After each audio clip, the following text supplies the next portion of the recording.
Nous sommes les jeunes du message, debout dans cette génération, gardant la parole, le message de l'heure en héritage, lumière pour toutes les nations.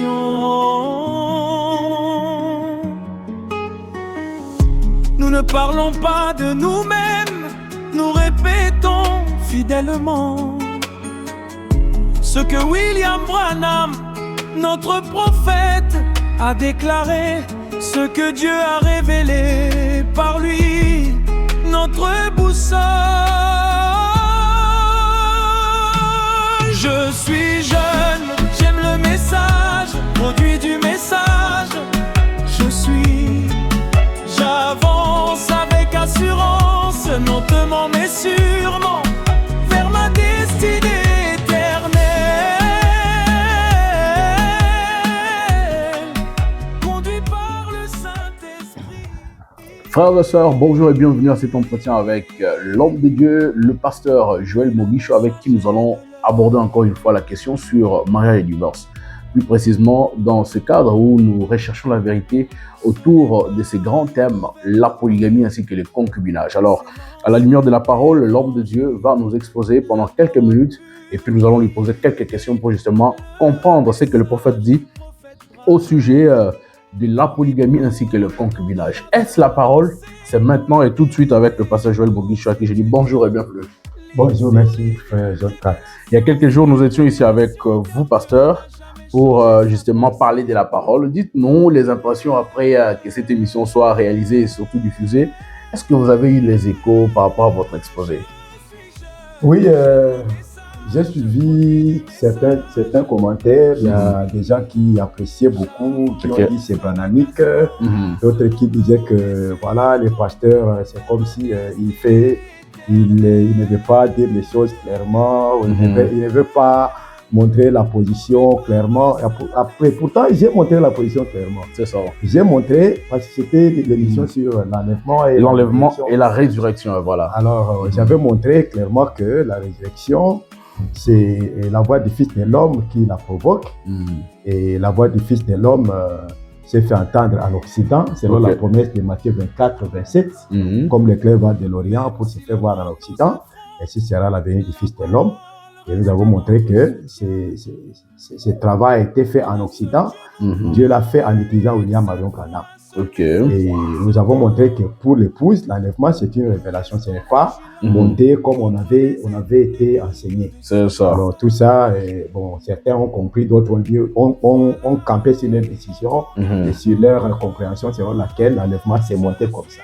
Bon, on fait quoi si les gens ne veulent pas? Exactement. Nous, dans le message, nous croyons à la divergence des opinions. Donc chacun, au niveau et à la hauteur aussi de la connaissance que Dieu lui a donnée, surtout la révélation qu'il aura.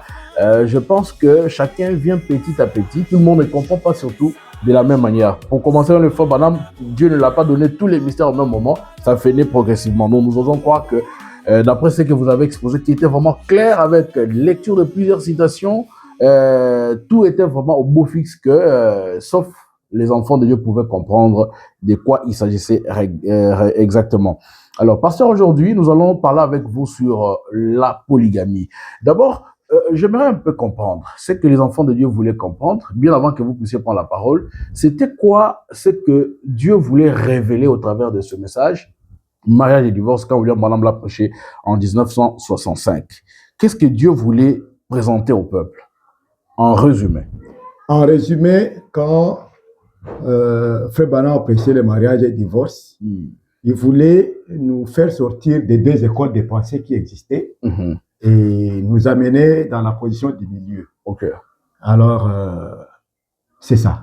C'est exactement ça. Alors, vous allez prendre la parole pour exposer pendant, nous allons vous accorder 20 minutes d'abord, et puis le reste, vous allez répondre peut-être dans la phase de questions-réponses si ça vous va. On pourra toujours vous ajouter, voyant comment vous allez évoluer, même 10 encore, pour que nous ayons beaucoup plus de temps à faire comprendre aux enfants de Dieu. Parce qu'il faut rappeler que plusieurs serviteurs de Dieu, on est déjà au-delà de 20 serviteurs de Dieu qui ont parlé de ces sujets.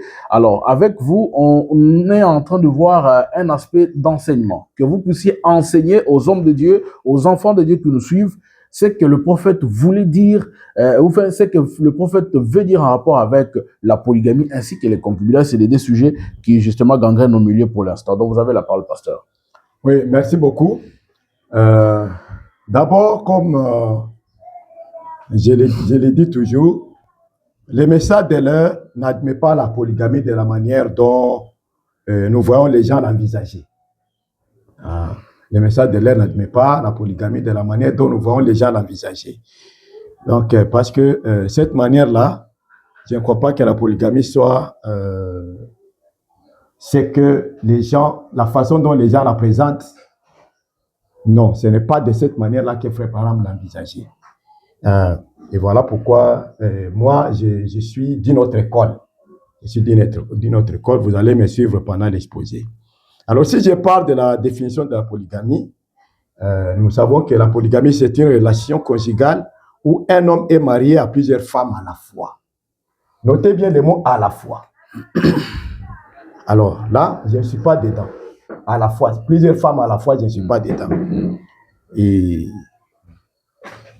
voilà, la monogamie, elle, c'est aussi une autre forme de relation où un homme vit avec une femme.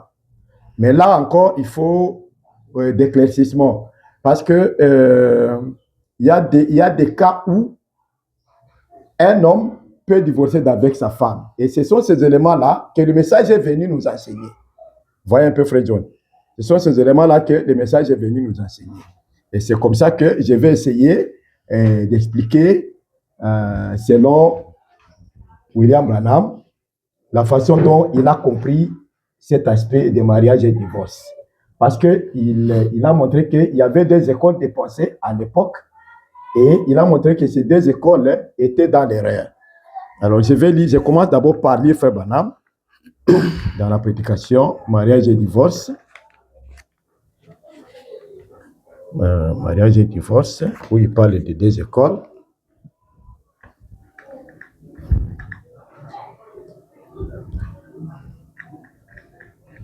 Les deux écoles de pensée qui ont existé. Mais beaucoup de gens pensent que quand Frère Branham a prêché la prédication mariage et divorce, ils pensent que c'est à ce moment-là qu'il a eu la révélation sur le mariage et le divorce. Okay. Mais Frère Branham, déjà en 1962, il connaissait que les deux écoles étaient dans l'erreur. Si je peux vous lire dans la prédication La parole parlée et la semence originelle du dimanche 18 mars 62 matin, ici au paragraphe 230, il dit « Si la vérité ne serait-ce que sur le mariage et le divorce était présentée clairement à la lumière de ce qui est dit ici dans la Bible, ça diviserait toutes les églises de cette ville ou n'importe quelle autre ville, d'essayer d'en revenir. Les deux côtés ont tort. Je peux le prouver par la parole. Les deux ont tort. Très bien. Si un homme devait faire ceci ou faire cela, ou une femme ceci ou cela, je ne vais pas dire ce qu'il en est, parce qu'il y a déjà assez de confusion entre eux à cause de mes enseignements en ce moment. Vous voyez? Voilà. Donc, ces deux écoles étaient déjà, Frère Branham connaissait déjà qu'elles étaient dans l'erreur depuis 1962 ici. Alors, je lis maintenant ce que prétendent les deux écoles. Je suis maintenant au paragraphe 46 dans la prédication mariage et divorce du 21 février 1962 matin, paragraphe 46, il dit « Bon, si tel est le cas, nous avons deux écoles de pensée sur le mariage et le divorce. En effet, l'une d'elles affirme qu'un homme peut se marier seulement une fois, à moins que sa femme ne soit morte. Et ça, c'est une des questions. Mais si vous suivez cela, vous irez trop loin. Et l'autre, elle, affirme « Oh, si la femme ou le mari, ou l'un ou l'autre, a commis un adultère, l'un des conjoints peut répudier l'autre et se remarier. Vous vous retrouverez trop loin avec cela aussi. » Donc, vous comprenez les deux écoles. La première montrait que c'est seulement la mort qui peut les séparer. Mais nous allons montrer maintenant, Frère Branham qui montre qu'il y a des conditions où le divorce peut avoir lieu. Vous voyez? Mais la première école ne prévoyait pas ces conditions-là. Vous comprenez? Voilà. Et la deuxième école, elle disait, bon, si les deux se séparent, la femme peut aller se marier, l'homme aussi peut aller se marier, il n'y a pas de problème. Alors, toutes ces deux écoles sont dans l'erreur. Parce que nous allons montrer maintenant que c'est seulement l'homme qui peut se remarier, mais pas la femme. Ah bon, ok. Voilà. Alors,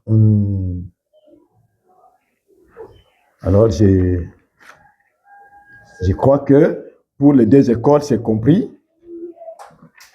Ce n'est pas là que Frère Branham est. Frère Branham, lui, il est dans une autre école. Et c'est cette école de William Branham que nous allons exploiter. Alors, cette question de mariage et divorce a été posée aux trois grands acteurs des trois testaments. Parce que les grands acteurs de l'Ancien Testament, c'était Moïse. Les grands acteurs du Nouveau Testament, c'était Jésus.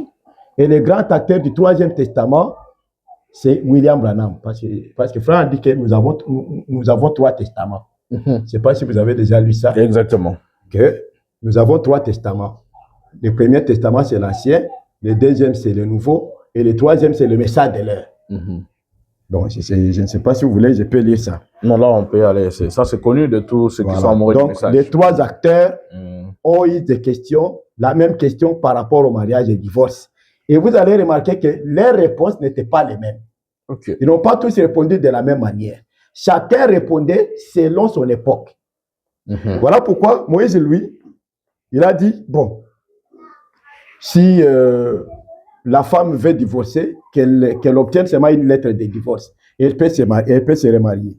Hein? C'est ce qui est dit dans Deutéronome 24, 1. Vous voyez? Mais Jésus, lui, quand il vient dans Matthieu 19, il dit non, c'est à cause de la dureté de vos cœurs que Moïse vous a dit.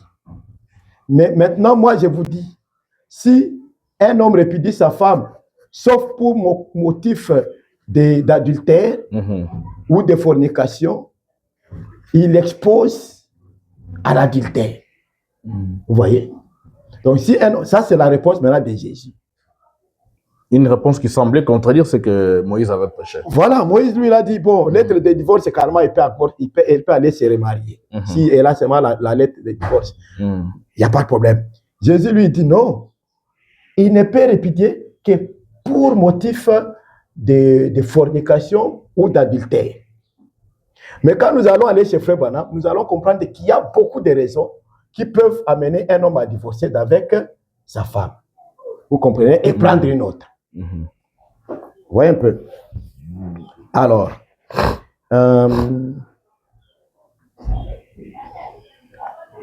je vais lire la citation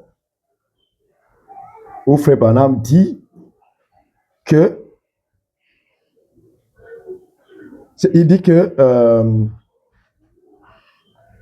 en Orient, là-bas au Premier Testament, là-bas, à l'époque ancienne, là, la polygamie était légale.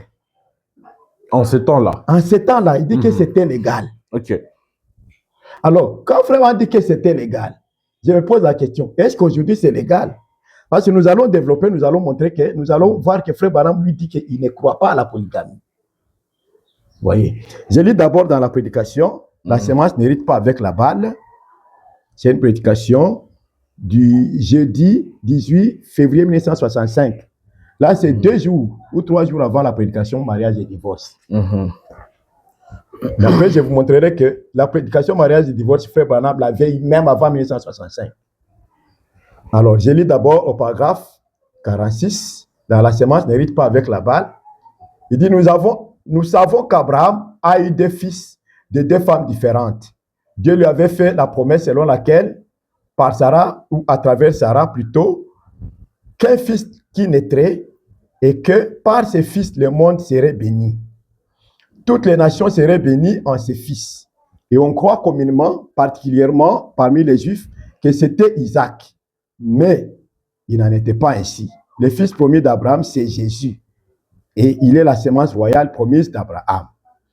Mais Abraham eut 2 fils, l'un de Agar, qui était la servante de sa femme, une jolie et ravissante servante égyptienne qu'Abraham avait prise là-bas en Égypte pour en faire la servante de sa femme. Et Sarah, pensant que Dieu ne pouvait pas accomplir sa promesse, dit à Abraham de prendre sa servante Agar et de se marier avec elle.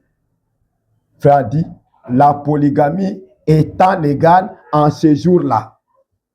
Vous voyez? Alors, Sarah avait dit à Abraham de prendre sa servante Agar et se marier avec elle pour avoir un enfant. Parce qu'à ce moment-là, à ce jour-là, la polygamie était légale. Vous voyez un peu? Alors, donc vous comprenez que la polygamie, à un moment, était légale. Bon. Maintenant, Frère Branham nous montre combien il n'est pas d'accord avec le fait d'avoir des pasteurs qui laissent les gens avoir des femmes et des diacres qui ont des femmes, qui ont des administrateurs qui ont beaucoup de femmes à la fois. Vous voyez, ici dans la prédication, le messager du soir. Cette citation, je l'aime beaucoup. Depuis longtemps, je la lis et je l'apprécie. Alors, dans la prédication, le messager du soir, nous sommes au paragraphe 289, prêché le mercredi 16 janvier 1963. Il dit ceci. Vous les pasteurs qui laissez les gens venir et qui prenez pour diacre et tout le reste dans de tels offices, des gens ayant 2 ou 3 femmes en vie et tout, n'avez-vous pas honte, ministre? N'avez-vous pas honte de ces choses? Et vous acceptez là de tels membres alors qu'ils vivent dans un adultère, fument la cigarette et font tout, et jamais on en parle à la chair. Honte à vous. J'ai pris pour vous, frères. Voyez.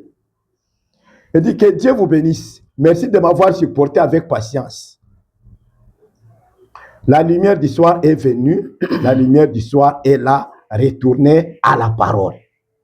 Vous voyez ça, frère John? Retournez à la parole. Alors, les gens, je me pose la question, est-ce que quand Frère Branham dit retourner à la parole, et ils disent non, c'est la polygamie qui est la parole.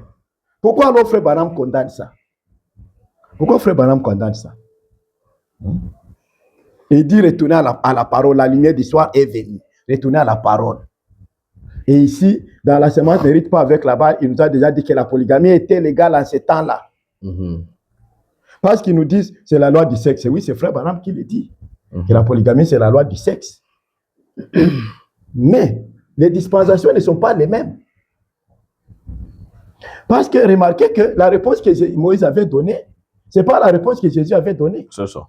Et nous allons voir que la réponse que Branham a donnée, ce n'est pas la même réponse que celle que Jésus avait donnée. Vous voyez? Nous allons avancer, on va voir. Effectivement. Donc, vous allez voir que quelque part, Frère Branham a ajouté d'autres éléments à la réponse que Jésus avait donnée. Et c'est ça le message de l'heure. Parce que c'est le même ministère du Fils de l'homme en Occident, maintenant qui vient avec beaucoup plus de lumière. Parce qu'il avait été dit que à la voix du 7e ange, quand il sonnait de la trompette, le mystère s'accomplirait. Or, le mariage et le divorce, ça fait partie aussi des mystères. Parce que ces 2 écoles étaient dans l'erreur. Alors, la révélation, si le mariage et le divorce n'étaient pas encore connus. Vous voyez un peu? Bon. Maintenant, Frère Branham nous dit qu'il n'aura pas le temps de tout dire sur la question des mariages et divorce. Mais il dit qu'il y a des livres qui existent déjà et des journaux qui en ont déjà parlé. Pourtant, Frère Branham nous interdit de regarder les livres là comment on dit? Il y a un terme qu'il utilise. Donc, nous, on comprend, nous les croyants du message, quand nous lisons cette citation, nous comprenons qu'il s'agit des livres où Frère Branham lui-même a déjà parlé de cette question. Parce qu'il n'y a pas que la prédication mariage et divorce qui contient toute la vérité sur les mariages et les divorces. Il n'y a pas que la prédication là. C'est pourquoi quand vous allez au paragraphe 39, Il va nous dire qu'il y a des livres, il y a d'autres livres qui en ont parlé. Vous voyez? Et c'est pourquoi nous allons nous référer à ces livres-là. Parce que c'est ainsi dit le Seigneur. Cette prédication mariage et divorce, c'est ainsi dit le Seigneur. Donc, quand il dit qu'il y a d'autres livres auxquels nous devons se référer, donc nous devons nous référer à ces livres-là. Amen. Alors, je lis dans la prédication mariage et divorce, c'est toujours au paragraphe 39. Et pour la voix de Dieu, c'est paragraphe 58. 39, c'est dans Kosher ou Shekinah Publication. Il dit ceci, mariage et divorce. Nous avons dit c'est du 21 février 65 matin. Paragraphe 39, il dit maintenant que Dieu nous aide. Jésus a été confronté à ces passages des Écritures, à cette question au tout début de son ministère. Moïse y a aussi été confronté au tout début de son ministère. C'est la question qui préoccupe le plus les croyants. Cette question de mariage et divorce préoccupe les croyants. Voilà pourquoi vous venez pour recevoir de la lumière sur la parole, autour des serviteurs de Dieu. Parce que c'est une question qui préoccupe les croyants. Le pécheur, lui, ça lui est égal. Par contre, ça n'est une pour les croyants parce que les croyants cherchent à faire tout ce qu'ils peuvent pour vivre correctement devant Dieu.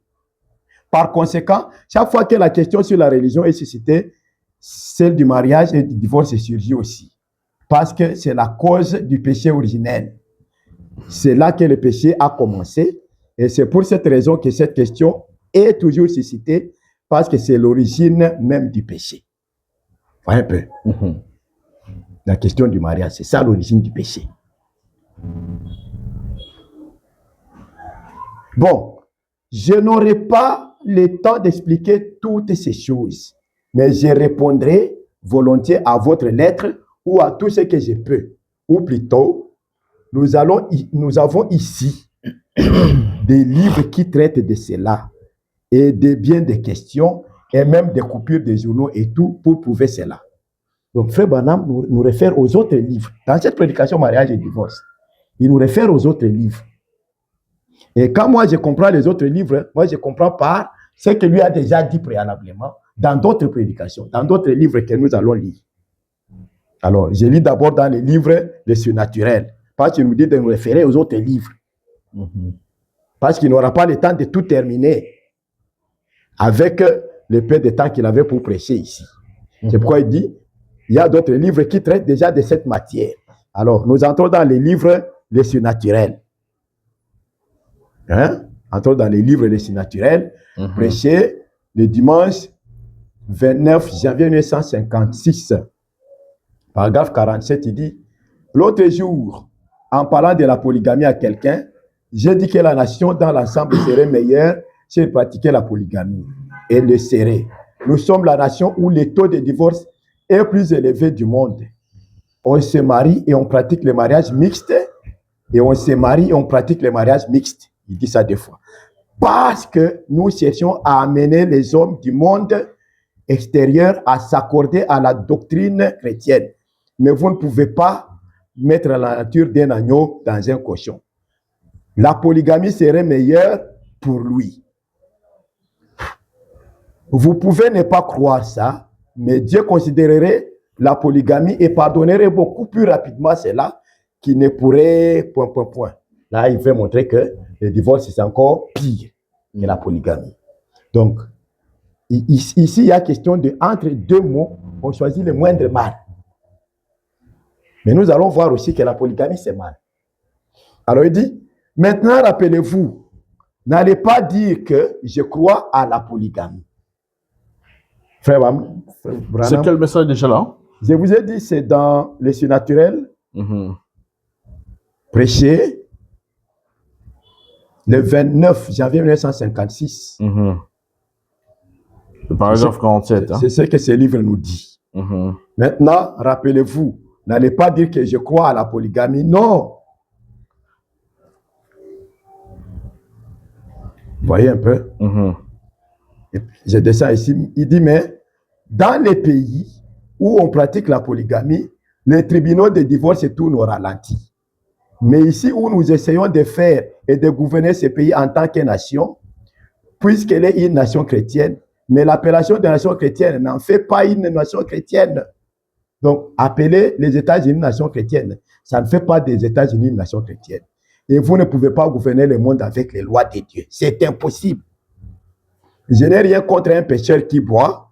Je n'ai rien contre un pécheur qui commet adultère. Rien contre les pécheurs qui fait ceci. Mais ce dont je parle, c'est des gens qui sont censés être des chrétiens et qui font donc cela.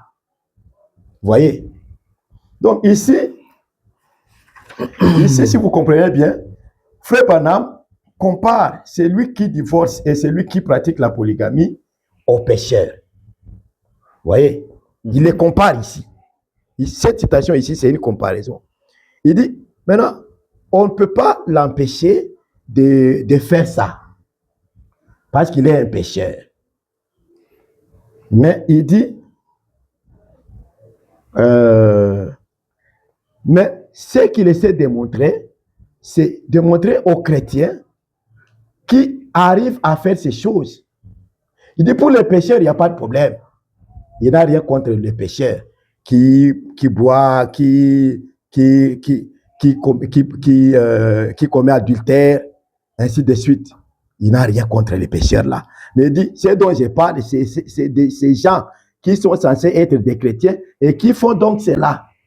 D'accord, parce que vous avez déjà consommé 20 minutes. Comment vous pouvez aller directement au but à partir de cet instant pour que dans les 10 minutes prochaines, vous puissiez vraiment arriver à votre conclusion et nous dire, parce qu'à vous entendre, vous êtes contre la polygamie, d'après ce que vous êtes en train de lire ici. Le prophète condamne la polygamie. Bon, c'est ce que moi je suis en train de lire. Effectivement, vous pouvez maintenant aller directement à la conclusion pour que nous puissions. Le reste, je sais que vous allez revenir quand je viendrai avec des questions. Je ne sais pas vraiment comment il va compter très vite comme ça. Cette matière ici, elle est vraiment profonde. Ça demande vraiment du temps. D'accord. Vous voyez un peu. Parce que là, je vois que vous êtes encore dans le taxi. Si vous pouvez vraiment aller dans la matière vraiment qu'il faut, comme ça on peut vous accorder encore même 15 jusqu'à 20 minutes encore. Merci beaucoup. Donc, vous comprenez alors que Frère Branham, il montre qu'il ne croit pas à la polygamie. Mais il montre que entre le divorce et la polygamie, là où on pratique la polygamie, les tribunaux des divorces marchent au ralenti. Voilà pourquoi il dit, maintenant, les gens qui prônent la polygamie, les gens qui soutiennent la polygamie, prennent cette citation dans la prédication Abraham, hein? Alors que c'est toujours dans le même cadre de entre deux mots, on choisit le moindre mal. Regardez cette prédication Abraham où il dit, paragraphe 63, Abraham du samedi 11 février 61, au paragraphe 63, il dit, cette nation serait de loin meilleure si elle avait ... Je ferais mieux de ne pas le dire, très bien. Mais de toute façon, il serait mieux d'avoir 3 ou 4 femmes plutôt que je préférais me tenir devant Dieu marié avec 3 ou 5 femmes à mes côtés plutôt que de me tenir avec une seule femme alors que j'avais couru avec celle d'un autre homme. Vous voyez? Oui, j'aurais plus de chances devant Dieu. Vous ne pouvez pas forcer les pécheurs à accomplir le devoir des chrétiens et faire cela. Ils ne le peuvent pas sans être nés de nouveau. C'est vrai. Nous sommes loin d'être une nation chrétienne. Comment pouvons-nous ouvrir chaque débit de boisson? Tout ça. Donc, ici, il montre toujours qu'entre deux mots, on choisit le moindre mal. Il dit, au lieu encore de sortir avec la femme des autres, les femmes des autres, ainsi de suite, c'est mieux encore d'avoir 2 ou 3 femmes. Vous voyez un peu? Là, c'est pour... Et puis, il montre que c'est pour les gens qui ne sont pas nés de nouveau. Regardez cette citation. Il dit, vous ne pouvez pas forcer les pécheurs à accomplir des devoirs chrétiens. Ils ne les peuvent pas sans être nés de nouveau. Vous comprenez? Donc, si vous forcez quelqu'un à avoir une seule femme alors qu'il n'est pas né de nouveau, il va toujours entrer dans la polygamie. Voilà. Vous voyez? Donc, ici, il montre qu'entre avoir une femme et courir avec les autres femmes, c'est mieux d'avoir autant de femmes chez soi. Tu vois? Voilà. On doit montrer tous ces éléments-là. Parce que nous savons que les amis prennent ça pour justifier leur polygamie. Alors que Frère Branham montre que c'est une position d'un pécheur qui n'est pas né de nouveau. Vous voyez un peu? J'étais très content quand j'ai lu le paragraphe 39 où Frère Branham m'a dit qu'il y a d'autres livres qui traitent déjà de cette matière. Parce que s'il n'y avait que la prédication mariage et divorce, nous serions coincés. Nous serions coincés. nous serions coincés à pratiquer la polygamie, c'est ça? Oui, nous serions coincés. S'il n'y avait pas d'autres, s'il n'y avait pas ce paragraphe 80, comment dire, 39 ici, oui, il montre qu'il y a d'autres livres qui traitent de ça. Et qu'on doit s'y référer. Parce que je vais vous montrer maintenant comment la polygamie est entrée. Et si vous n'avez pas ces autres citations ici, vous serez obligé d'entrer dans la polygamie. Mais heureusement, il y a ces autres citations. Où Frère Branham nous montre qu'il ne croit pas à la polygamie, où il montre que c'est mal. Si vous lisez dans la 70e semaine de Daniel, il montre que c'est mal. Alors, je crois que je vais entrer maintenant dans cette question de un avec plusieurs, parce que je sais que les gens attendent que je parle de cette question. Exactement. Comment est-ce que comment cette chose-là de un et plusieurs vient? Ça ne vient pas seulement du néant comme ça. Il y a des raisons qui font qu'on puisse entrer dans un et plusieurs. Mais l'idéal, c'est qu'on soit avec sa femme. Mais un et plusieurs, c'est dû au fait qu'il y a eu des choses qui n'ont pas marché dans la vie conjugale. C'est comme ça qu'on est obligé de se retrouver dans un et plusieurs. Je vais lire Frère Branham. Je vais lire Frère Branham. C'est très important. Hein? Vous voyez, Frère John, tu vois que ici au paragraphe 210 de la prédication, la 70e semaine de Daniel, Frère a dit que dans les pays où il y a la polygamie, c'est 1000 fois mieux. Et pourtant, la polygamie, c'est mal. C'est mal. Nous le savons. Alors, si les gens ne le savent pas, bon, je ne sais pas. Mais Frère a dit, nous le savons. Mais c'est juste pour montrer à quel point nous sommes dégénérés. Donc, manquer la nouvelle naissance. Vous voyez un peu. C'est pour montrer à quel point nous manquons la nouvelle naissance. Mais la polygamie, c'est mal et nous le savons. Donc, même ceux qui la défendent, ils savent que c'est mal. Parce que Frère Branham montre l'origine de la polygamie et des concubinages. Comprenez? Il montre que c'était venu par la chute. Et les gens de l'Ancien Testament, tous, ont marché dans ça parce que c'était légal. Nous verrons des livres. C'était légal. Alors, tout ça, c'est ainsi dit le Seigneur parce que c'était comme ça. Donc, c'est la révélation que nous avons. Que, à l'époque là, c'était légal. Il le faisait parce que c'était légal. Maintenant, qu'est-ce qui fait que ici, ça arrive dans la vie des chrétiens?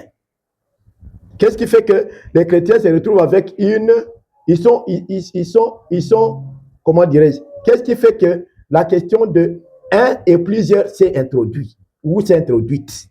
J'ai lu Frère Branham dans la prédication mariage et divorce. Très important. Paragraphe. Je suis en train vraiment de développer. Je vais atterrir d'ici là. Merci, vous m'avez donné 20 minutes. Il dit ceci au paragraphe 157, la version cochère. Mais pour gagner le temps, je peux sauter au paragraphe 158. Il dit ceci. Matthieu 5, 32, je voudrais vous faire remarquer ceci pour appuyer cette idée de un et plusieurs. Comment c'est venu? Il dit, je pense que c'est Matthieu 5, 32. Commençons au verset 31. Il dit, il a été dit aussi, si quelqu'un répudie sa femme, qu'il lui donne une lettre de divorce. Ça, c'était Moïse. Maintenant, Jésus qui parle, c'est Jésus qui parle, il dit, c'est lui qui a dit au commencement, maintenant regardez bien.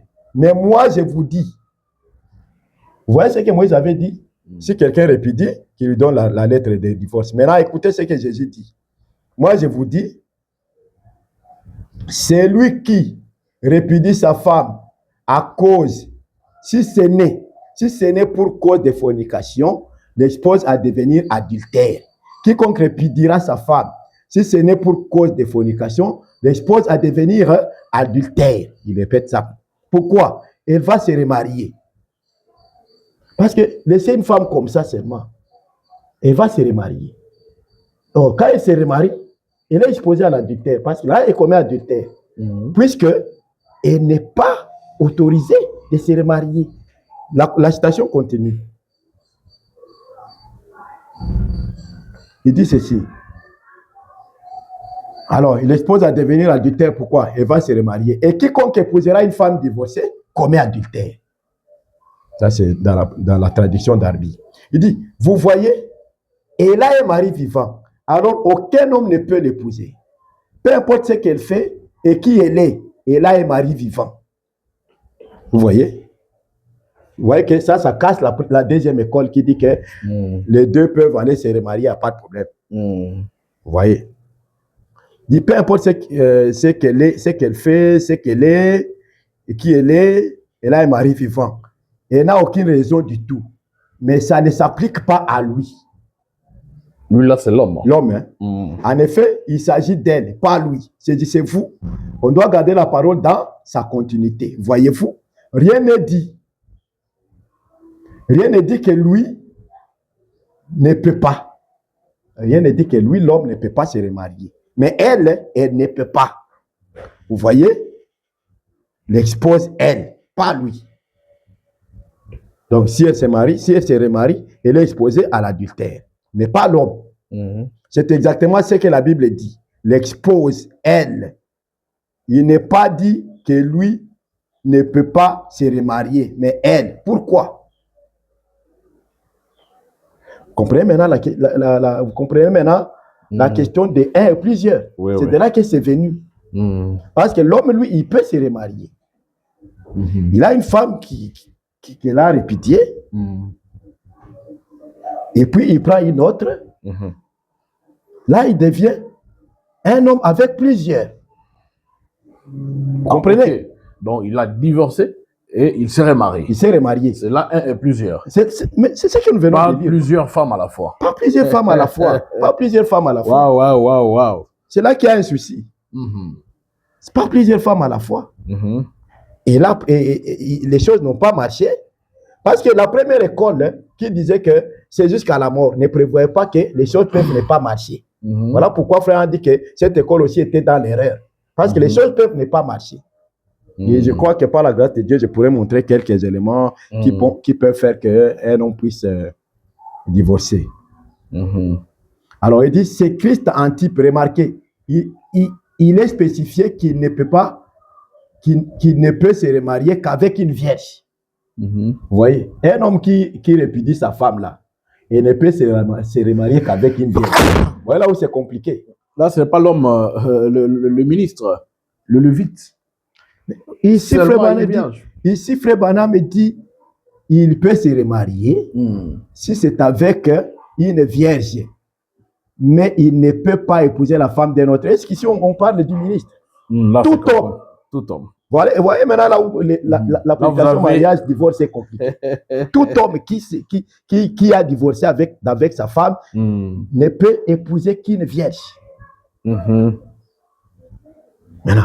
si tu as divorcé avec elle à je ne sais quel âge, à 50 ans, tu vas chercher une vierge de 18 ans, mais à un moment, il n'y aura pas de compatibilité. Ouais. Voilà pourquoi il y a aussi cette voie de pardon qui existe et nous allons l'exploiter aussi. Donc, vous comprenez qu'il peut la répudier. C'est ça.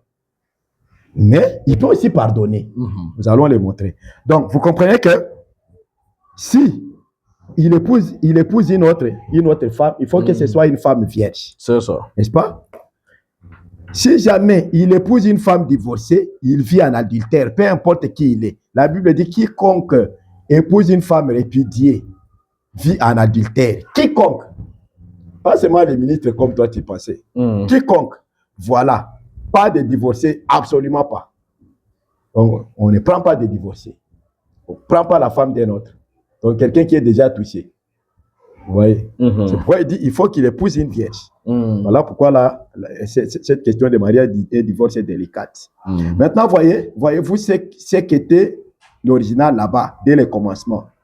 Maintenant, remarquez, lui peut, mais elle ne peut pas.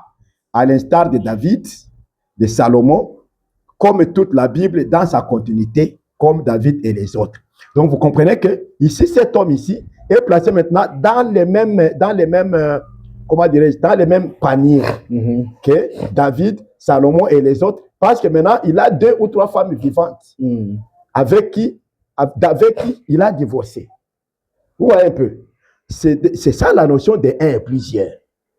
Ce n'est pas comme on nous a fait entendre qu'il faut les amener toutes là-bas, tu les mets toutes dans une maison.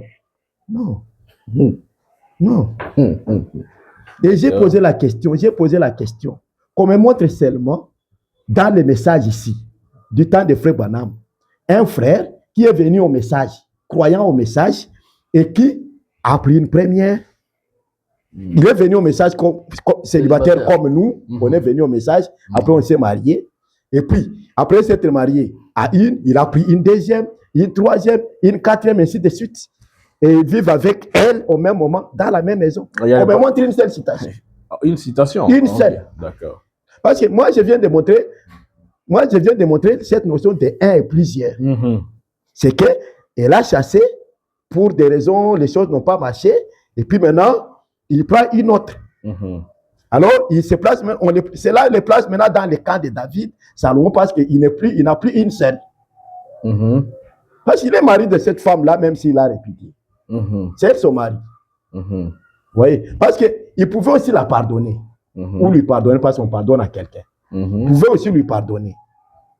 Parce que frère dit que l'amour aussi couvre tout.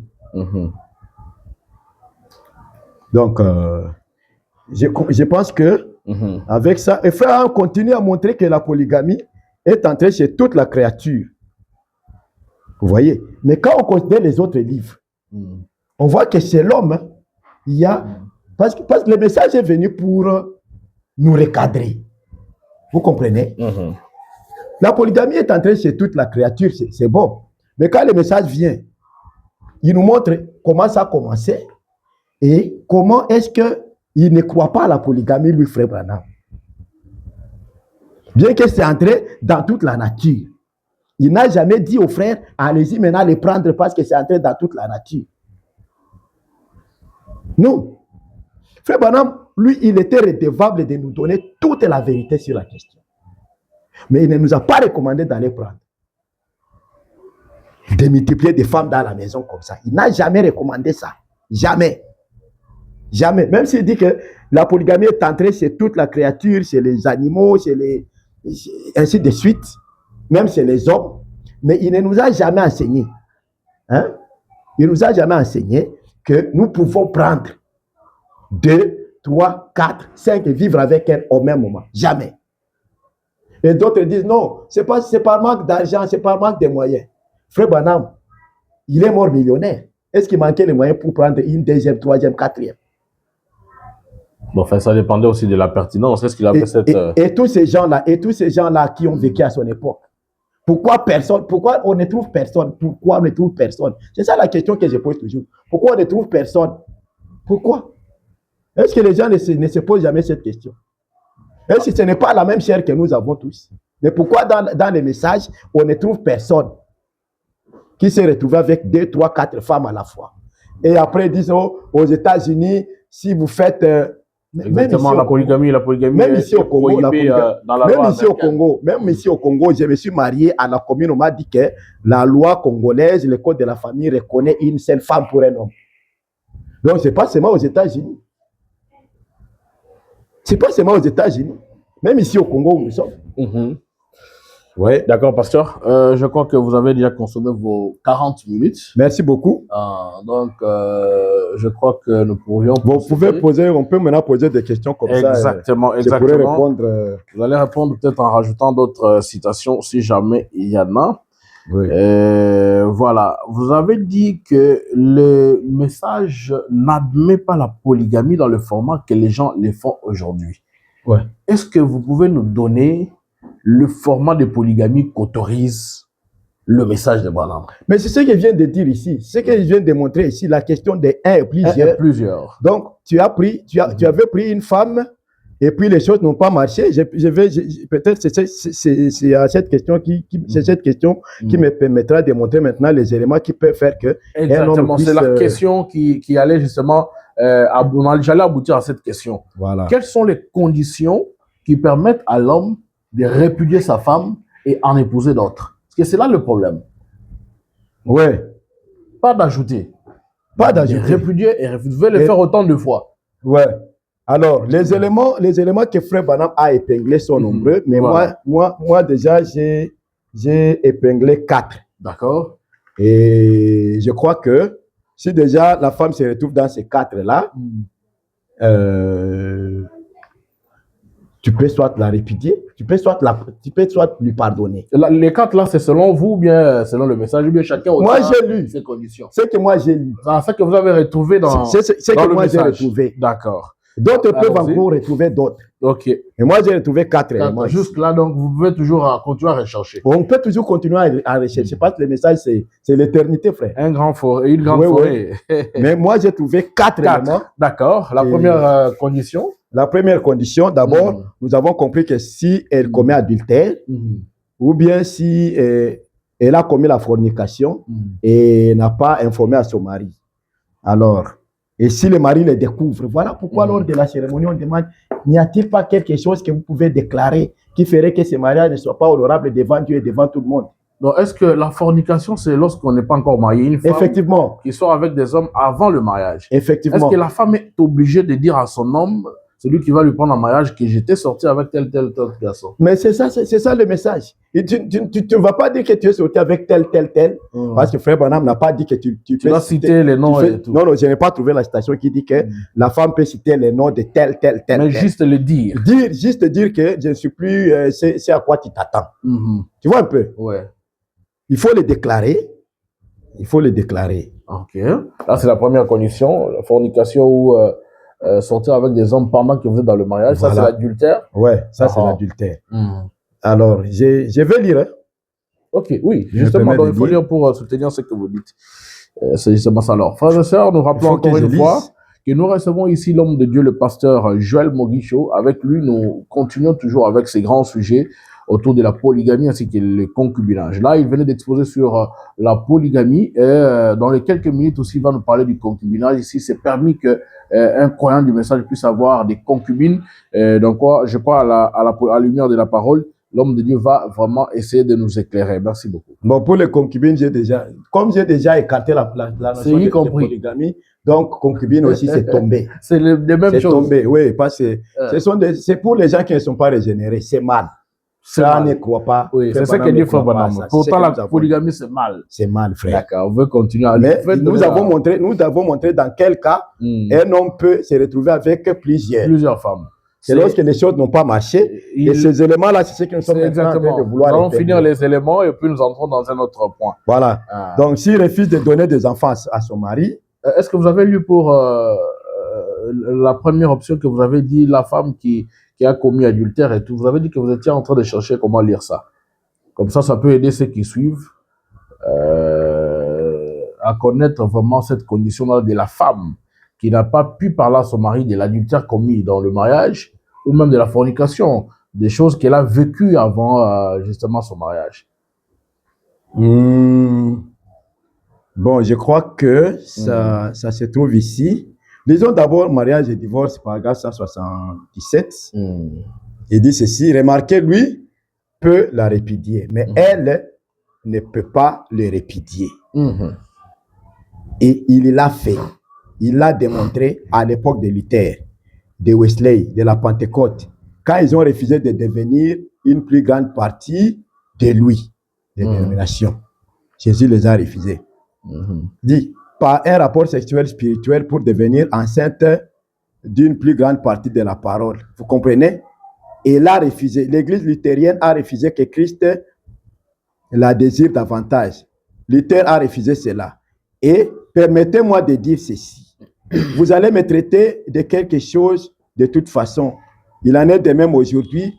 Pour chacune d'elles, elle n'accepte pas la parole. Elle refuse Christ. Et toute femme qui refuse de donner un enfant à un homme n'a pas le droit d'être son épouse. Toute femme qui refuse de donner un enfant à un homme n'a pas le droit d'être son épouse. Là, c'est le deuxième point déjà. Non, non, c'est le premier. Premier toujours. Non, premier, vous avez parlé de l'adultère ou fornication. Deuxième point, c'est la femme qui refuse de donner des enfants à son mari. Ou bien c'est toujours la suite du premier point? Non, premier point, c'est la fornication. Okay. Ça, c'est que nous avons exploité, non? C'est que nous avons exploité tout au long de l'exposé ici. Que si on ne peut la répudier que... C'est ça même la réponse de Jésus. Vous comprenez? Ok. C'était ça la réponse de Jésus. Alors, maintenant, à cette réponse de Jésus, Frère Branham donne d'autres éléments. Et c'est là que j'ai dit que maintenant, le deuxième élément, c'est si elle refuse de donner des enfants à son mari. Ce que je viens de lire ici, dans Mariage et divorce, au paragraphe 178, où il dit « Toute femme qui refuse de donner un enfant à un homme n'a pas le droit d'être son épouse. » Amen. Un frère dit Amen. Et rappelez-vous que dans la Bible, si le roi a épousé Esther, c'est parce que la reine avait refusé. Il en a pris une autre, tout simplement. Que se passa-t-il quand elle refusa de paraître avec le roi, de lui obéir? C'est la même chose pour une femme qui refuse d'être une épouse pour son mari. Vous voyez un peu. Alors, pasteur, là, c'est compris. Je vais vous poser quelques questions juste par rapport à ce que vous venez de dire. Parlant même de l'adultère ou fornication, est-ce que la femme aussi est dans le droit de connaître la vie passée de l'homme? C'est-à-dire, cet homme avait quand même s'il n'a pas cité de nom, mais juste déclaré, en fait, avoir ce droit de connaître aussi si son homme avait une vie passée ou pas, d'après le message. Bon, quand je lis fondement fondamental pour la foi, Frère Branham nous dit au paragraphe 7, Frère Branham nous dit, avant de se marier à un homme, toi femme, tu dois connaître ses antécédents. Et l'homme aussi doit connaître les antécédents de la femme. Comprenez? Je ne sais pas si je peux lire ça. Oui, ça va aider parce qu'il y a plusieurs personnes, plusieurs croyants du message qui pensent qu'il n'y a que la femme qui doit décliner tout ce qu'elle a vécu comme vie avant. Notamment la fornication et tout ça là. Voilà, moi j'étais ça. Il les déclare bien avant la consécration du mariage. Et que la femme n'a pas ce droit de demander à l'homme la vie passée. De connaître est-ce que tu as vécu, est-ce qu'il faut quand même connaître la personne avec qui on s'engage, dans ce cadre de cette vie conjugale. Donc je crois que vous aurez aidé tous ces gens qui n'ont pas de réponse à cette question. Je vais lire un fondement fondamental pour la foi. Où Frère Branham montre que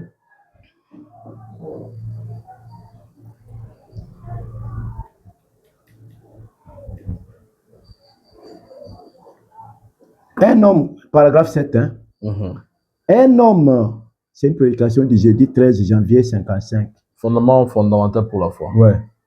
Un homme, quand il choisit sa compagne pour la vie, généralement, il se renseigne sur sa vie et tout. Sur la famille d'où elle vient, ses antécédents et tout. Nous devons avoir quelque chose comme cela qui nous sert de base. Vous lui demandez la main. Or, la seule chose qu'il puisse prendre, c'est sa parole. C'est tout ce qu'il peut prendre. C'est tout ce qu'elle peut prendre de lui, sa parole. Il n'y a pas un autre moyen. Je suis très content que Dieu l'ait établi de cette manière afin que, un homme qui prend son épouse, c'est comme nous prenons Christ comme époux, ou lui nous prenant comme épouse. Nous devons simplement établir cela sur une parole. Or, qui sommes-nous après lui? Après tout, comment sommes-nous arrivés ici? Avez-vous déjà réfléchi à ces choses, cette autre idée? Nous sommes des êtres humains. C'est pas ici qu'il le dit. Il dit seulement que c'est l'homme qui doit... Ici, il dit que c'est seulement l'homme qui doit se renseigner sur les antécédents. Mais je crois avoir lu une autre citation où Frère Branham disait que les deux doivent se connaître mutuellement avant la vie passée. Avant de s'engager. Donc, la femme aussi doit connaître l'homme avec qui il veut s'engager. Ouais. Maintenant, je ne retrouve pas, du temps, je ne retrouve pas ça directement, mais on va aussi donner ça aux enfants de Dieu.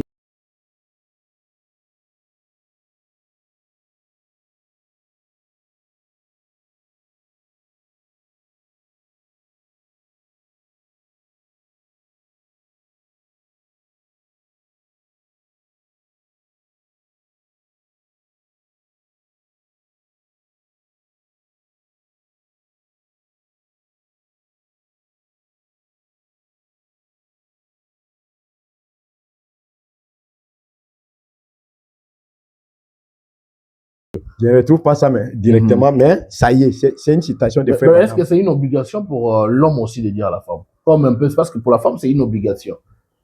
Et parce qu'il y a des conséquences après. Si l'homme découvre après, il y a les divorces qui peuvent intervenir. Mais est-ce que c'est obligatoire aussi pour l'homme de dire à la femme avant et que si la femme découvrait plus tard, il a aussi le droit de dire que non, en tout cas, moi, je me casse? Non, la citation que j'avais, lui, n'obligeait pas à l'homme de. N'obligeait pas à l'homme de. C'est juste une option. C'est juste par amour. Par amour, non, bon, tu voilà, vois, et tout. Moi, j'ai été comme ceci, comme cela. C'est par amour. Par amour, pas une obligation. C'est pas une obligation. Ah, d'accord, merci beaucoup. Alors, je crois que cette citation, vous allez la trouver même après. Nous allons balancer aux enfants de Dieu qui nous suivent. Alors, il y a une autre question en parlant justement de la femme qui refuse de donner des enfants à son mari. Ouais. Si c'est une condition médicale, on dit par exemple que non, ta femme, elle a reçu plusieurs opérations, tout ça, elle ne peut plus, à partir de cet instant, te donner des enfants.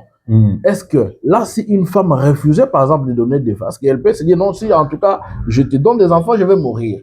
Alors dites-moi, là, cette condition-là, c'est aussi refuser de donner des enfants à son mari ou bien c'est quand même l'homme peut comprendre et là, il peut ajouter une autre femme? Ajouter une autre femme. Dans cette condition-là, où la médecine a déclaré qu'il est impossible que ta femme puisse donner naissance. Sinon, vous allez soit perdre l'enfant, soit perdre la femme. Qu'est-ce que vous allez faire? Bon, moi, je ne crois pas que le seul objectif pour le mariage, ce sont les enfants. On se marie pas. Mais il faut madame dire là-bas, si elle refuse de donner des enfants, si elle refuse de donner des comme enfants, la reine. Ça, c'est une manière adulte de parler. Ok. Mais quand nous prêchons à l'église, on comprend que c'est la désobéissance de conjugale, peut-être. Vouloir rester avec son mari à la maison. Ouais, de ne pas vouloir servir son mari dans la chambre. Dans la chambre. Exactement. Tu vois un peu. Donc, vous comprenez que c'est pas seulement les enfants d'une manière claire. Non. C'est une manière de parler pour montrer que, voilà. Mais si une femme n'arrive pas à donner des enfants, si on peut prendre juste l'aspect du prophète, où il dit qu'il refuse de donner des enfants, et ça, c'est clair que donner des enfants, c'est des enfants, vraiment des enfants. Ouais. Alors, si c'est une condition liée à sa santé, une condition liée scientifiquement prouvée par les médecins qu'elle ne peut pas donner des enfants pour telle raison, par exemple des opérations, comme je viens de le dire, est-ce que l'homme peut refuser sa femme? Bon, moi, je ne vois pas ça dans cet angle, parce que je crois que Frère Branham parle de John Charit. Il dit que John Charit a eu des enfants 17 ans après le mariage. 17 ans. Non, là, c'était lié à cet autre aspect, c'est-à-dire la femme n'était pas, on l'appelle encore comment en termes français, elle ne donnait pas des enfants. Là, c'était une condition naturelle. Tu vois, c'est une condition naturelle. Celle que tu donnes aussi, c'est une condition naturelle. Elle était stérile. Elle n'était pas stérile, mais je ne sais pas si je peux dire qu'elle était stérile. Mais est-ce qu'elle refusait? C'est pour montrer que je ne suis pas vraiment de cet avis d'augmenter une autre femme à ta femme juste parce que la médecin l'a déclaré. Il n'y a pas d'enfant, tout ça. Pourquoi Zacharie n'avait pas fait ça, par exemple?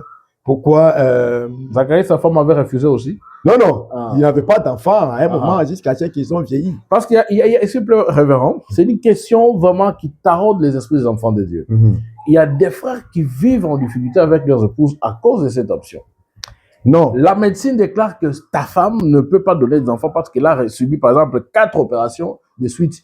Elle l'a mis au monde que par césarienne. Elle ne peut pas, en tout cas, cette fois-là, concevoir. Et le frère refuse, il dit que non, moi, en tout cas, je ne peux pas accepter de rester qu'avec 2 ou 3 enfants. Et je dois avoir plusieurs enfants et tout ça parce que dans ma famille, je suis le seul garçon. Et dans cette condition, il s'est dit que non, soit je peux aller ajouter une femme ou que dit la parole à ce sujet.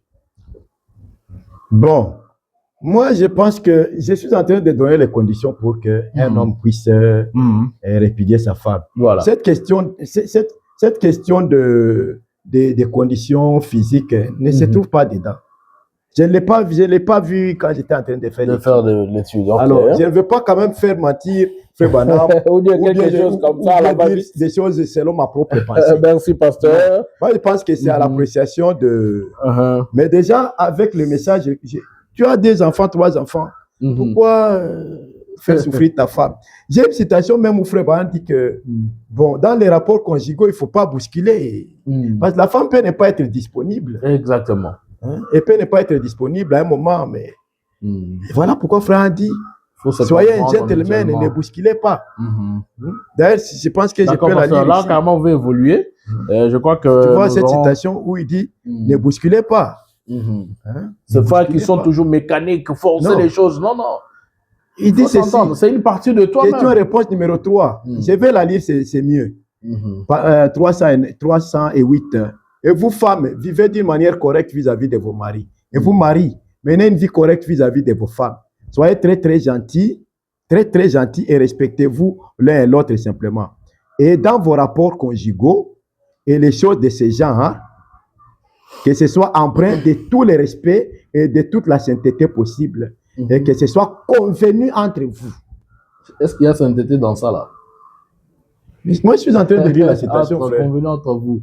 Ne forcez jamais et ne bousculez pas et ne soyez pas grossier et vulgaire. Vraiment, frère, voilà, m'a tout parlé. Hein? Non, moi, tu vois, il dit, dans vos rapports conjugaux et les choses de ce genre, que ce soit empreint de tous les respects et de toute la sainteté possible. Et que ce soit convenu entre vous. Ne forcez toi, jamais. Tu dois seulement, non. Et ne bousculez pas. Merci. Et ne soyez pas grossier et vulgaire. Tu vois? Et si vous comparez avec la citation où Frère Branham dit qu'elle ne peut pas refuser de vous donner les enfants. Et ici, il dit que non, il faut que ça soit convenu entre vous. Est-ce que Frère Branham...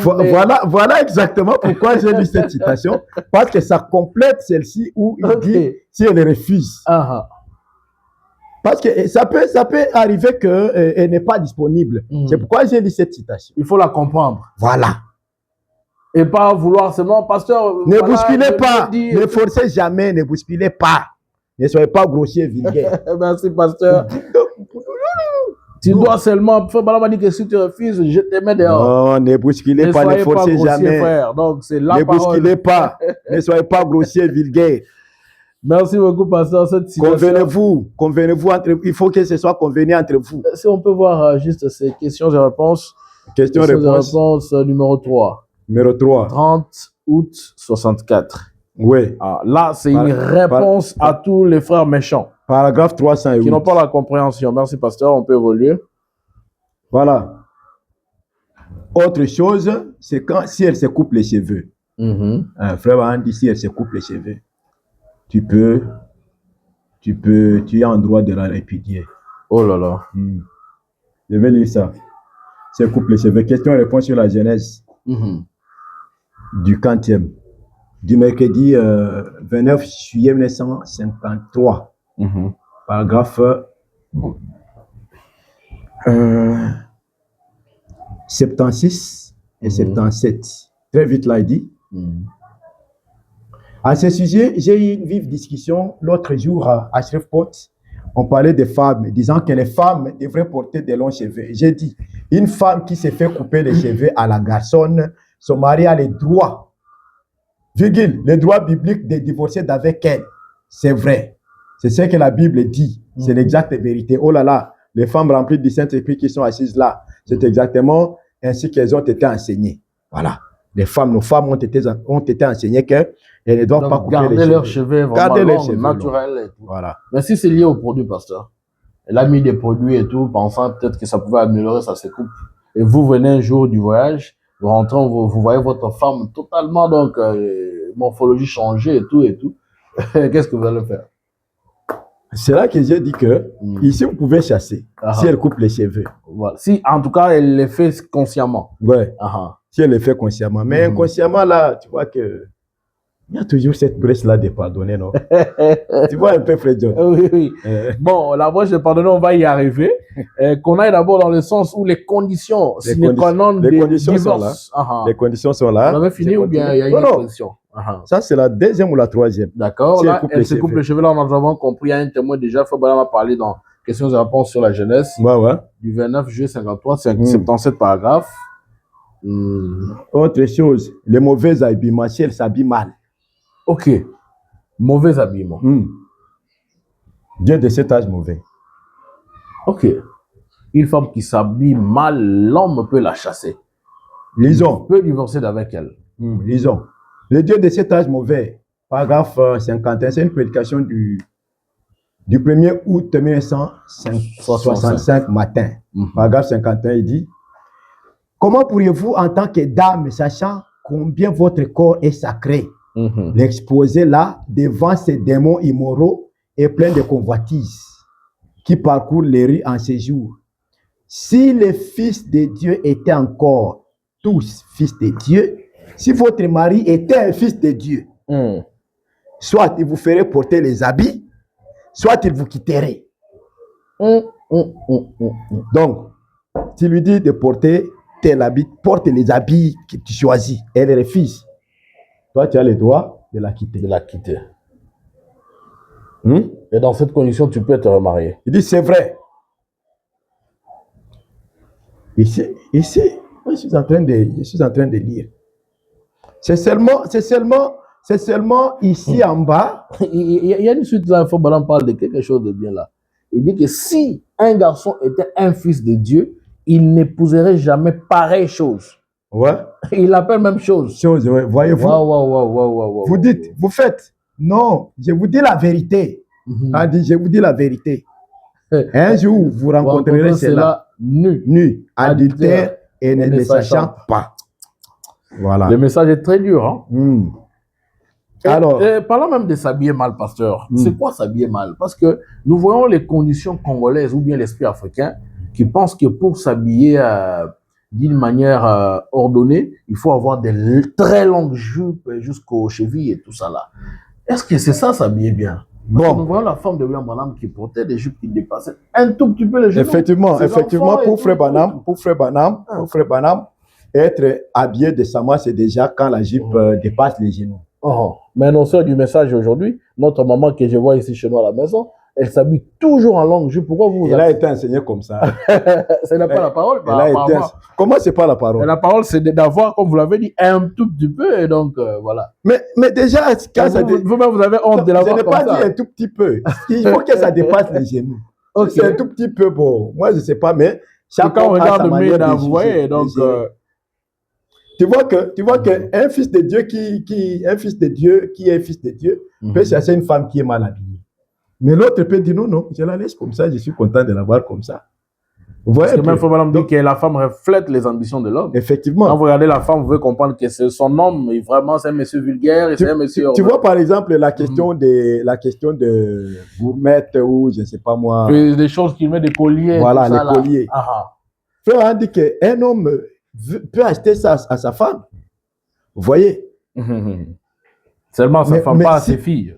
Mais non. C'est à sa femme que nous lisons. La citation parle de sa femme. Il y a eu beaucoup d'exposés là-dessus. Maintenant, pasteur, quand vous allez acheter ça à maman, à votre femme. Non, d'abord, laissez-moi parler, Frère John. D'accord. Moi, je ne suis pas dedans. Je suis de l'ancienne école. Où on ne peut pas acheter. Où on a ces histoires-là. N'existent pas. Ce sont des fantaisies. Ça, c'est bon. Les jeunes qui veulent en acheter pour leurs femmes, il n'y a pas de problème. Mais moi, ma femme ne peut pas porter ça. Tu vois un peu. Mais si vous voulez que votre femme porte, vous êtes libre. Frère Branham vous donne la liberté. Mais la femme, Frère Branham dit que c'est une éducatrice pour ses enfants. Quand les enfants verront ça, est-ce qu'ils comprendront que c'est papa qui achète ça? Est-ce qu'ils vont te dire, maman, achète-nous aussi? Voilà, elles aussi vont chercher qu'on les rachète. Et tu vois le danger? Compliquer la parole. Voilà pourquoi l'homme de Dieu a chanté. Il ne faut pas aller trop près de la frontière. Le révérend Sylvain, à quoi laquelle nous saluons. Tu ne faut pas aller trop près de la frontière. Merci, pasteur. Vous pouvez évoluer. Il faut rester au milieu, en plein milieu du pays. Exactement. Déjà, quand tu commences à... Il y a lieu que tu puisses dévier. Après, ça sera des chaînettes. Après, ça sera des bijoux. Et ça va vraiment... Et les femmes sont comme ça. Être compliqué. Ça commence petit. Excusez-moi. Donc, voilà pourquoi il faut être vraiment intelligent. D'accord, papa. Alors, de mauvais habillements. Il y a aussi la saleté, Frère John. La saleté aussi compte. Oui, la saleté. M. Fabien me dit que la saleté, c'est un démon. Oui, la saleté aussi compte. Vous avez des démons. Je vais lire dans les noces de l'agneau. D'accord. Noces de l'agneau, dimanche 21 janvier 1962, soir, paragraphe 86, il dit l'épouse de Jésus n'est pas une épouse sale. Ah ben. Il ne prendra point une épouse sale. Une femme qui vient pour se marier et qui a l'air de sortir d'une porcherie là-bas, un homme digne de ce nom ne l'épouserait pas. Il va lui demander de se laver. Amen. Donc, il ne l'épousera pas ou bien il va la répudier, parce qu'il y a différence de refuser de l'épouser et aussi vous êtes déjà marié mais elle devient sale pendant. Maintenant, si elle devient sale, tu vas faire comment? Tu vas la laisser comme ça. Tu peux la chercher si elle ne veut pas devenir propre, frère. Parce que déjà, si tu ne peux pas épouser une femme sale, ça veut dire que même dans les ménages, tu ne peux pas rester avec une femme sale. Parce que l'épouse de Christ, nos épouses sont les types de l'épouse de Christ. Parce que l'épouse de Christ, maintenant, c'est nous avec nos femmes, ainsi de suite. Mais maintenant, nos femmes, elles sont les types. Vous voyez? Ça veut dire que si Christ ne peut pas épouser une femme sale, ça veut dire que toi aussi, en tant qu'un homme qui est le type de Christ, tu ne peux pas épouser une femme sale. La saleté, là, on parle de s'entretenir elle-même ou bien de sa maison. Juste la propriété seulement. Personnelle, même de la maison, tout. D'accord, c'est compris. Et voilà donc. Voilà les éléments que j'ai épinglés. Mais maintenant, dans tout ça, comme on disait qu'on allait chuter avec ça, ce n'est pas encore chuté, mais je vais montrer qu'il y a lieu quand même, après tout ce que nous avons vu là, il y a lieu quand même de pardonner si tu veux. Ok. Si tu veux. Hein? Si tu veux, mais si tu supportes aussi. Si tu ne veux pas tomber dans la question de un et plusieurs. Oui. Tu peux aussi supporter, tu peux pardonner, tu peux supporter. Donc, les gens doivent d'abord saisir que la question de un et plusieurs que Frère Branham parle dans mariage et divorce, d'après la lecture faite de l'homme de Dieu, c'est que tu te retrouves dans l'une des conditions, ou bien ta femme se retrouve dans une condition qui te permet de ne pas rester avec elle dans la vie du mariage. Tu la mets à côté, tu ajoutes. C'est ce qui explique que vous pouvez vivre avec plusieurs femmes. C'est-à-dire, celle-là, elle est vivante. Et vous continuez à vivre avec une autre, mais l'autre là, elle est dehors. C'est ça la condition de une et plusieurs. Pas ajouter des femmes et tout ça, là, le Frère Branham n'a pas dit. Ça, ce sont des coutumes africaines. Nous avons vu des coutumes, des coutumes où... et j'ai beaucoup d'amis d'ailleurs qui sont comme ça. Ils sont dans cette coutume-là. Dans cette coutume-là. Il y a une coutume africaine où... La première femme, c'est elle maintenant qui gère toutes les autres là. Donc, elle est la maman. C'est la coutume. Vraiment. Cette coutume-là, elle est quelque part dans notre pays ici. Alors, cette coutume-là, c'est ce que beaucoup de frères qui sont même peut-être issus de cette tribu-là ou de cette coutume-là ont emporté dans les messages. Et ils disent que c'est ça le message. Et puis ils commencent à dire c'est comme David, c'est comme... Mais ici, nous avons vu comme David, Frère Branham a placé l'homme dans la condition de David au moment où il a déjà deux femmes vivantes. Parce que les choses n'ont pas marché. Tu as répudié l'une pour prendre l'autre. C'est comme ça que tu te retrouves dans la classe de une avec plusieurs. Un avec plusieurs. Voilà. Et d'ailleurs, c'est cette nuance-là qui a fait changer tout ce qu'il y avait comme question ici. Voilà. Parce que le Frère Branham a dit qu'une avec plusieurs. Et puis vous avez insisté pour dire que non, s'il n'y avait pas d'autres livres que Frère Branham a parlé dans mariage et divorce, on allait se limiter qu'à ça. Mais il a dit que non, il y a d'autres sermons qu'il a prêchés avant qui parlaient justement du mariage et divorce. Là où il dit, par exemple, je n'allais pas dire que je crois à la polygamie. Pourtant, la polygamie, c'est mal dans des pays et tout ça là. Donc, c'est un peu ça. Est-ce qu'on peut pardonner? On peut pardonner, oui. Mais il y a aussi les risques qui en découlent. Parce que vous pouvez d'abord lire la Frère Branham dit qu'on peut pardonner une femme qui a justement rempli toutes les conditions que vous avez citées là. Même pas toutes, mais une seule condition. Et vous êtes dans le droit de la pardonner. Bon. Vous savez, la question des divorces, c'est conventionnel. C'est un homme et une femme qui s'entendent et divorcent. Ils peuvent aussi décider de ne pas divorcer. Se disent, bon, on évolue, on continue. Oui. Mais il y a les conséquences, par exemple. Chez les Kassaïens, nos frères du Kasaï, ici au centre du pays, chez eux, quand la femme sort, commet l'adultère, vous ne pouvez pas vous pardonner, vous deux. Même si l'homme accepte que, en tout cas, je te pardonne, je comprends que tu t'es retrouvé dans une condition qui ne te permettait pas vraiment de te sauver. Mais vous devez faire des cérémonies pour justement enlever ce mal dans le couple. Est-ce que la parole aussi va l'autoriser? Bon, c'est ce que j'ai dit, ça c'est la coutume. Mais vous allez faire comment quand vous pardonnez? Nous ne sommes pas régis par la coutume. Nous sommes régis par les messages de l'heure. Mais sinon, tu vas mourir. Chez les Kassais, vous allez mourir parce qu'on vous enterre. Une femme qui avec sort... le message de l'heure. Je vous dis que c'est ça, c'est chez eux, c'est comme ça. Donc, c'est-à-dire, si il y a beaucoup de frères qui étaient têtus, ils sont morts. Ah, donc, c'est-à-dire, il dit que non, je parle de ma femme, là, bon, vu les conditions. Alors, une femme qui a été violée par des Koulounes, par exemple, vous n'êtes pas à la maison, vous apprenez qu'on est rentré chez vous, même dans votre présence, on a dérangé votre femme.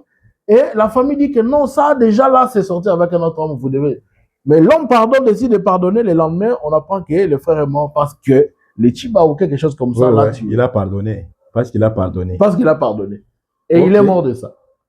Il devait aller subir des cérémonies et tout. S'il est lié à cette coutume, je ne sais pas, mais moi je crois que le sang de Jésus est plus fort que ces coutumes-là. Mais de toutes les façons. Il va mourir, aller au ciel, mais les enfants vont rester. C'est à lui, de toutes les façons, c'est à lui de voir. Ok. Tu vois, moi je donne seulement la brèche, je donne la parole. C'est à lui de voir. Si vraiment il trouve qu'il va mourir, il la laisse parce qu'il est en droit de la laisser aussi. Il va mourir et les enfants vont rester en Alors, comprenez qu'il est en droit de la laisser. va se marier à quelqu'un d'autre. Et puis c'est fini. Si elle veut rester avec elle et qu'il meurt, à lui les choix. S'il veut la répudier et continuer à prendre une autre, donc c'est toujours à lui les choix. D'accord, parce que vous comprenez que ce sont des brèches maintenant que le message aussi donne. D'accord. Alors j'ai lu dans l'agneau et la colombe. Merci. L'agneau et la colombe du 25 mars 57, paragraphe 82 dit, je commence quelque part parce que c'est long. Il dit maintenant, nous ne considérons pas les émotions.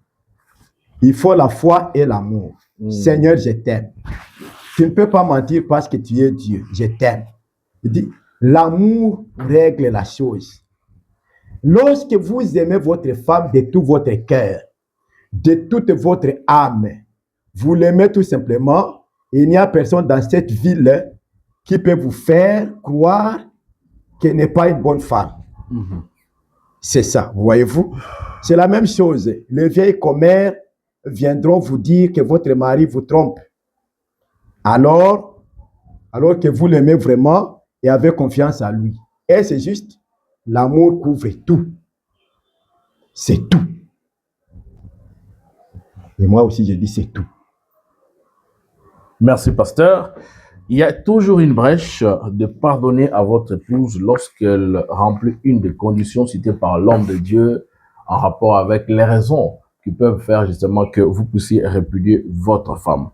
Et dès lors que vous acceptez de répudier, c'est-à-dire vous vivez dans cette condition des un et plusieurs, c'est-à-dire vous répudiez, vous ajoutez, vous mariez à une autre femme, c'est ce que le prophète voulait dire que après les péchés, Dieu a autorisé la polygamie, c'est ça, pasteur? Effectivement. C'est-à-dire cette condition d'un homme et plusieurs femelles. Et ce n'est pas que vous devez ajouter, vivre avec plusieurs femmes dans un seul toit ou dans plusieurs toits, mais c'est dès lors que vous mettez la première qui a commis forfait à côté et vous ajoutez une autre, c'est-à-dire étant donné que cette femme vivra sur la terre et que vous êtes en train de vivre sur votre ton conjugal avec une autre femme, c'est ça la condition de un et plusieurs. Il n'est pas question d'ajouter des femmes parce que Frère Branham dit que dans les anciennes lois, la polygamie était autorisée, était légale. Mais aujourd'hui, Frère Branham dit qu'il n'allait pas dire que moi, Branham, je crois à la polygamie. La polygamie, c'est mal. C'est ce que dit Frère Branham et c'est ce que l'homme de Dieu venait justement de nous expliquer. Alors, homme de Dieu, si peut-être vous avez quelque chose. Oui, il y a un autre cas où un homme peut se retrouver dans les messages. Il a deux femmes. Il est venu au message. Il est venu au message avec deux femmes, oui. Avec deux femmes. Là, on n'a même pas à faire un débat. Parce que déjà, quand tu viens comme ça, Jésus a dit, venez tel que vous êtes. Tu étais ignorant. Et puis, voilà, tu vas chasser laquelle. J'ai vu à l'époque, quand on commençait vers les années 80, là, 80, combien, on voyait un frère qui vient avec deux femmes et dit, chasse la deuxième. Ce n'était pas correct. Parce que, selon la Bible, tu l'exposes à l'adultère. Maintenant, pasteur, il y a aussi une question qui revient souvent. Aujourd'hui, nous vivons après le commencement, après le péché. Frère Branham dit que dans cette condition-là, l'homme peut se remarier comme David. David n'avait pas répudié pour s'ajouter une autre femme. Comme Salomon qui avait 700 femmes et 300 concubines. Abraham avait Sarah qui était vivante et c'est même Sarah qui lui a ajouté une concubine qui a donné naissance à tous ceux qui sont comme musulmans aujourd'hui. Alors, dites-nous un peu dans cette condition-là, est-ce que William Branham se contredirait justement sur cette question-là? Mais c'est ça la citation que je venais de donner. La polygamie était légale en ce temps-là. J'ai déjà donné la réponse. La polygamie a pris fin en quelle année? Ou bien dans quelle période? Nous sommes au temps de Frère Branham, où lui ne croit pas à la polygamie. Vous voulez que je parle encore combien de fois? Maintenant, il y en a aussi qui disent. Là, je vous pose des questions que les gens se posent. Non, Frère Branham, lui, il vous dit qu'il ne croit pas à la polygamie. Là, c'était avant qu'il reçoive la révélation, pasteur. Mais moi, je vous dis... la révélation est venue en 1963. Il a prêché ça en... Je crois que c'était... oui, en 63. Il a prêché mariage et divorce en 65. Ça, c'est ce que ceux qui défendent la polygamie disent. Il a prêché en 65. Alors, pendant cette période, Frère Branham voyait comment aborder la question. Raison pour laquelle, quand il a prêché mariage et divorce, on avait placé les rideaux. Lui, il était de l'autre côté, et puis l'auditeur de l'autre côté, il voulait déposer des vérités qui lui-même dit que ça diviserait des églises. Mais c'est pour cette raison qu'après avoir reçu la révélation, Frère Branham n'a jamais utilisé ce langage. Je ne crois pas à la polygamie. Tu vois dans la parole parler la sémence originelle, c'est 62. C'est depuis là qu'il a dit que si je donne mes vérités, ça diviserait les églises. Déjà en 62, il avait... je l'ai lu, non? Mais d'après ce que lui explique, il dit qu'il a reçu la révélation en 63. Et qu'il a donné ça en 65. Il attendait le moment de Dieu pour maintenant donner à l'église. Exactement, il attendait le moment de Dieu. Et voilà, quand le moment de Dieu vient, il nous dit, je ne peux pas tout terminer. Dans cette prédication même, je ne peux pas terminer toute la matière ici, mais il y a des livres déjà qui traitent. Et c'est comme ça que nous référons à ces livres. Frère Branham n'a pas dit que ces livres-là ont menti.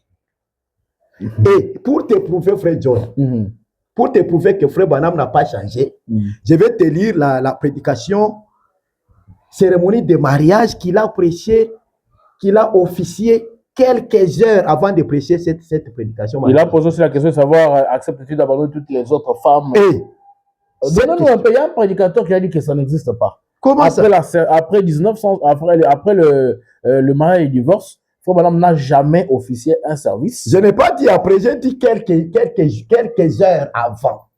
Ah, si c'est avant, là, pasteur, considérant que... Non, on ne peut pas considérer que... Dans la révélation, elle est venue en mariage et divorce. Parce qu'il dit que c'est l'ainsi dit le Seigneur, un David avec plusieurs épouses, un Salomon avec plusieurs... Mais ça, c'est ce que nous avons montré, c'est ce que nous avons montré dans la notion de un et plusieurs.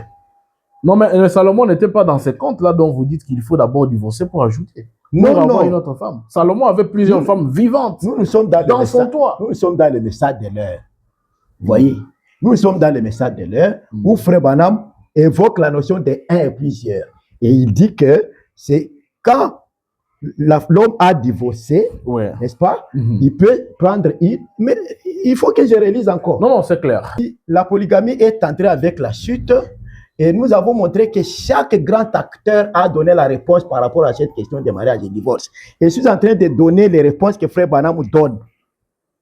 Je suis en train de donner les réponses que Frère Branham donne par rapport à cette question. Il dit, moi, je ne crois pas à la polygamie. Il dit, c'est entré avec la chute chez les animaux, chez les hommes et tout ça. Et il montre qu'au temps de David, de Salomon, d'Abraham, ainsi de suite, il dit que c'était légal. C'était légal en ce temps-là. Pourquoi il dit en ce temps-là? Maintenant, ne me posez pas la question quand est-ce que ça cessait d'être légal. Mais Frère dit que c'était légal en ce temps-là. Est-ce que nous sommes encore en ce temps-là? Nous sommes en ce temps-ci où Frère Branham, lui, ne croit pas à la polygamie.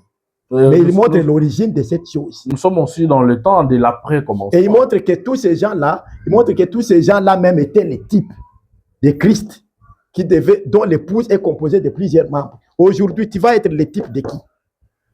Comprenez-vous quand... Si vous lisez dans cette prédication mariage et divorce, il dit que c'est le type. D'ailleurs, c'est que je venais de lire là en bas. Alors que comprenez-vous quand le même Frère Branham dit que Dieu, après le commencement, après le péché, il a introduit une seconde alliance, celle d'un homme et plusieurs femmes. Nous qui sommes conscients et vivants sur terre aujourd'hui, nous comprenons que nous vivons après la chute.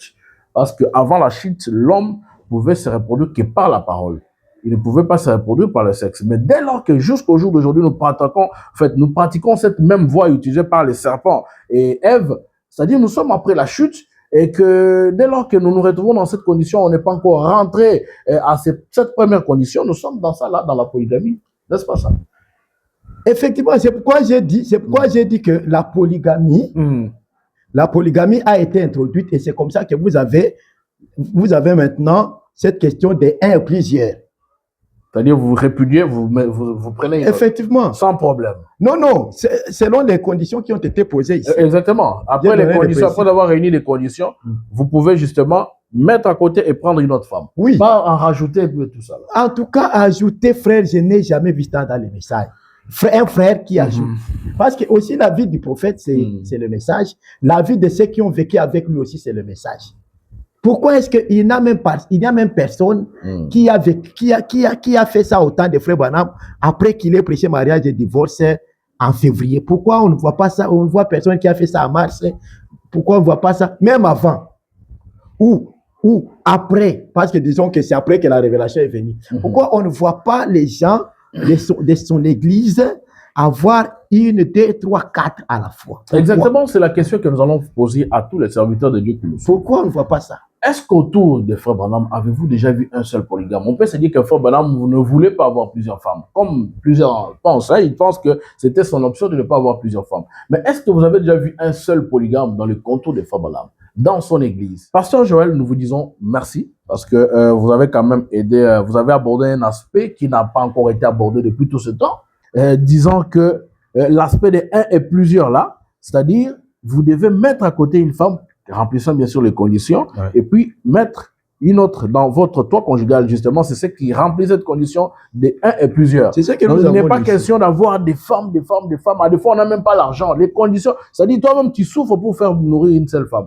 Mais tu te donnes le luxe d'aller ajouter des femmes et tout. Et ça crée de la jalousie, des rancunes dans ta famille et il y a des problèmes. Alors, je voudrais vous accorder à votre dernière parole, que vous puissiez donner un conseil de la parole, bien sûr en chutant. Et ça nous permettra bien sûr de clôturer notre émission. Donc, merci beaucoup pour la parole. Nous comprenons donc ici l'origine de la polygamie et nous comprenons les règles de toutes ces deux écoles de pensée. Et nous avons compris que Frère Branham a apporté une lumière supérieure à celle des deux écoles de pensée. Et nous devrions marcher dans cette lumière que Frère Branham a apportée. Frère Branham, lui, n'a jamais accepté la polygamie. Même une seule citation où il dit que maintenant c'est bon. Même dans mariage divorce. Même dans mariage divorce. Il n'a pas parlé de ça. Il y a nulle part où il a dit que c'est maintenant c'est bon. Il n'y a nulle part. Il y a nulle part où il a dit que maintenant c'est bon. Même s'il compare ça au divorce en disant que ça serait mieux que le divorce. C'est juste comme on dit en français, entre deux mots, on choisit le moindre mal. Vraiment. La polygamie c'est mal, le divorce c'est pire. Voilà. C'est ça. Alors nous, les croyants du message, allons-nous continuer dans ce qui est mal? C'est une condition permissive. Voilà. Allons-nous continuer dans ce qui est mal?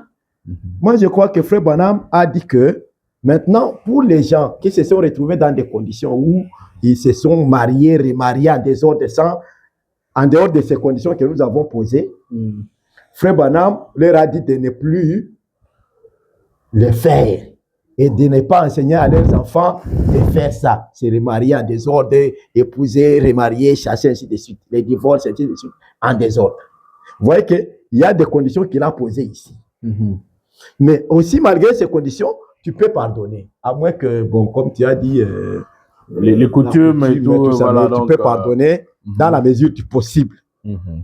Voilà un peu ma dernière parole par rapport à cette émission. Merci beaucoup, Pasteur Joël. Nous vous disons encore une fois merci pour le temps que vous nous avez accordé en répondant bien sûr à ces questions qui justement dérangent beaucoup de frères aujourd'hui.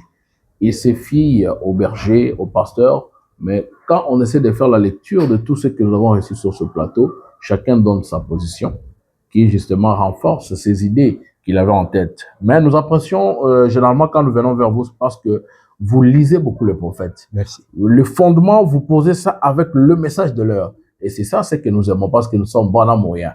Frères et sœurs, vous qui nous avez suivis en direct du Front Léger du Message, nous vous disons merci pour le temps que vous nous avez accordé. Que le Seigneur vous bénisse et surtout, bonne année 2026. Et que Dieu vous accorde tout ce dont vous avez toujours voulu toutes ces années passées. Je rappelle à la présentation, c'est votre frère John Katz. À la prochaine. Bye.